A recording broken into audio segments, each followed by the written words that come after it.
इसके कोर्स कर रहे हैं, लगातार मेहनत कर रहे हैं। यानी कैसा रहा इनका एक्सपीरियंस? साथ ही साथ इनकी स्ट्रेटजी और जर्नी के बारे में बात करेंगे। फर्स्ट ऑफ ऑल मैं स्वागत है हमारे चैनल पर। Thank you sir. थोड़ा अपने बारे में बताइए नाम और चीज़। सर मेरा नाम प्रिया गुप्ता है और मैं जनपद सीतापुर से बिलोंग करती हूँ। ओके और मैंने अपना ग्रेजुएशन बीएससी में की बीएससी किया है और फिर मैंने अपना मास्टर सोशियोलॉजी में। ओके। तो ये आपका कौन सा अटेम्प्ट है? सर मेरा थर्ड अटेम्प्ट है यूपी पीसीएस में सीरियस ओके, और मीडियम आपका इंग्लिश। English medium. ओके, तो आज का वो लोग एक्सपीरियंस कैसा रहा इंडस्ट्री का? सर काफ़ी अच्छा रहा बोर्ड। जो विपिन सर का बोर्ड था तो लगा था कि कॉर्डियल नहीं है क्योंकि ऐसे ट्रांसक्रिप्ट से सुना था, लेकिन काफ़ी कॉर्डियल बोर्ड था। उन्होंने कहा कि आप आराम से बैठिए और हम आपसे बातचीत ही करेंगे। तो किस क्वेश्चन से शुरुआत की? सबसे पहले उन्होंने मुझसे पूछा कि आप अपने जनपद में हैं तो आप अपने जनपद की 2 प्रॉब्लम बताइए सबसे बड़ी, फिर आप उनको कैसे डील करेंगे। तो मैंने वही बताया था कि वेस्ट मैनेजमेंट की बहुत बड़ी प्रॉब्लम है। तो फिर उन्होंने फिर उसको प्रयागराज से लिंक किया कि अभी मेला हुआ था, इतनी ज़्यादा गंदगी है तो क्या प्रशासन की गलती है। तो वही मैंने कहा कि प्रशासन की गलती अकेले नहीं कही जा सकती, हम नागरिकों की भी उतनी जिम्मेदारी होती है जितनी कि प्रशासन की होती है। तो मैंने ऐसी बात की। आगे और कोई सिचुएशन बेस्ड क्वेश्चन?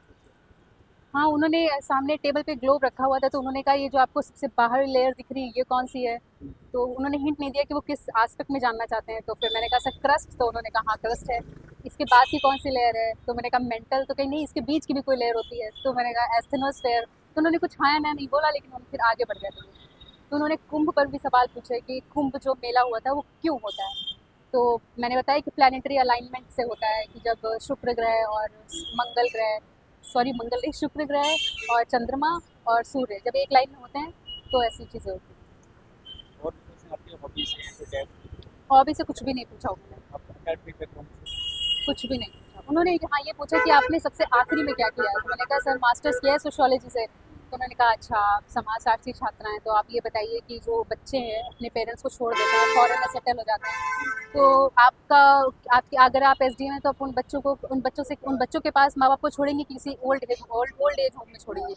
तो ये मतलब इनडायरेक्टली सिचुएशनल बेस्ड ही था कि आपको क्या करना चाहिए। तो वही मैंने उसके हिसाब से उनको जवाब दिया। अराउंड कितनी देर आपकी? मेरा 20 minutes interview, 20 to 25 minutes. Okay, तो ये आप ये किसी जो तैयारी है कब से करते हो? सर इसके पहले मैंने यूपीएससी की तैयारी की थी, उस काफ़ी समय हो गया, लेकिन फिर मैंने 2022 के बाद कम्प्लीटली यूपी पीसीएस पे स्विच कर लिया था। तो उसी क्षेत्र में मेरा फिर ये सीरियस अटेम्प्ट वाला था और उसमें मेरा हुआ है। उससे पहले आप इंटीग्रेट तैयारी करते थे, जी तो उसके उस टाइम पे आपकी क्या क्या स्ट्रेटजी? सर, मैंने इंटीग्रेटेड पढ़ाई जब की थी तो मेरा कभी यूपी पीसीएस प्री नहीं निकला, क्योंकि नहीं निकल सकता। उसके लिए डेडिकेटेड पढ़ाई अलग चाहिए होती है यूपी पीसीएस के लिए। तो सर जब मैंने यूपी पीसीएस की स्टार्ट की तो सर मैंने वही सारी बेसिक बुक्स कवर की स्टैटिक, फिर उसके बाद क्वेश्चन आंसर्स के लिए सारी घटना चक्र को लगाया और फिर सब प्री इसी तरीके से निकलता है।